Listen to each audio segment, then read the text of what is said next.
Sasa hatua hii ya hivi punde inamaanisha nini kwa juhudi za kudumisha amani mashariki mwa DRC? Ili kufahamu zaidi, tunaungana na mchambuzi Daktari Nicodemus Minde. Minde, karibu sana. Kuondoka kwa vikosi vya Afrika Kusini mashariki mwa DRC kutaathiri vipi majukumu ya MONUSCO? Unahisi usalama utazidi kuwa mbaya? Bila shaka itakuwa na athari kubwa kutokana na kama ulivyosema, idadi ya uchangiaji wa Afrika Kusini katika vikosi vya MONUSCO ni zaidi ya wanajeshi 700. Kwa hiyo kuondoka kwa wanajeshi wa Afrika Kusini kutapunguza ule uwezo wa MONUSCO katika kutekeleza mandate yake, ikiwemo ni kulinda doria na kulinda baadhi ya miundombinu na kuleta usalama. Kwa hiyo kwa kiasi kikubwa inaweza kuleta ile athari kutokana na kupungukiwa kwa vikosi. Sasa ukitazama kwa undani, changamoto za kifedha au siasa za ndani ambazo zimemlazimu Rais Ramaphosa kuweza kuondoa kikosi chake upande huo?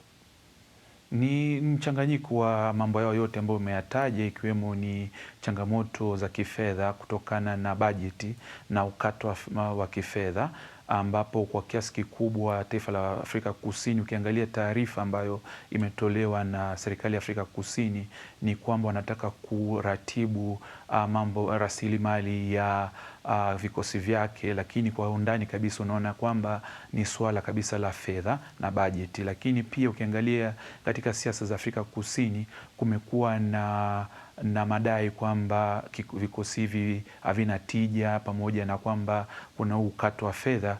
Kwa hiyo kumekuwa na kama manunguniko ama mazungumzo ya kisiasa, na ukizingatia kwamba Afrika Kusini kwa sasa wana serikali ya umoja wa kitaifa. Kwa hiyo kumekuwa kuna malumbano, na nadhani tunaweza kusema ni changamoto, yani ni mjumuiko wa mambo haya mawili ambayo umeyataja.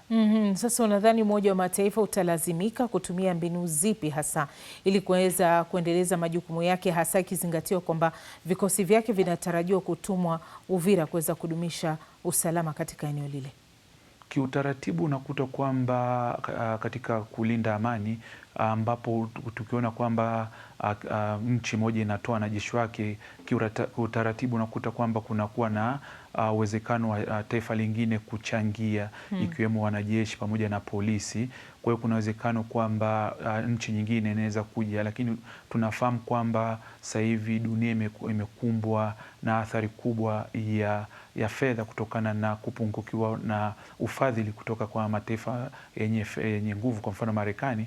Kwa hiyo nadhani pia itaweza kuwa changamoto kubwa sana katika operesheni nzima ya MONUSCO, na tunaona kwamba kama ulivyosema, kuna uwezekano wa kupeleka hivi vikosi Uvira ili kuendelea kuangalia utekelezaji wa makubaliano ya amani. Minde, kwa kifupi tu, hatua gani ichukuliwe ili kuhakikishia wakazi usalama wao? Bila shaka nadhani hatua muhimu sana ni kuzingatia yale makubaliano na kutilia maanani makubaliano na kutekeleza ahadi ya kusitisha vita, lakini pia shinikizo ya mataifa ya nje, yani jumuiya ya kimataifa pamoja na diplomasia kikanda ni muhimu sana katika kuzingatia hali ya usalama na ulinzi kwa wananchi wa Afrika wa Kongo Mashariki. Asante sana Nicodemus Minde akiwa anatuelezea hayo akiwa hapa katika studio zetu za Nairobi.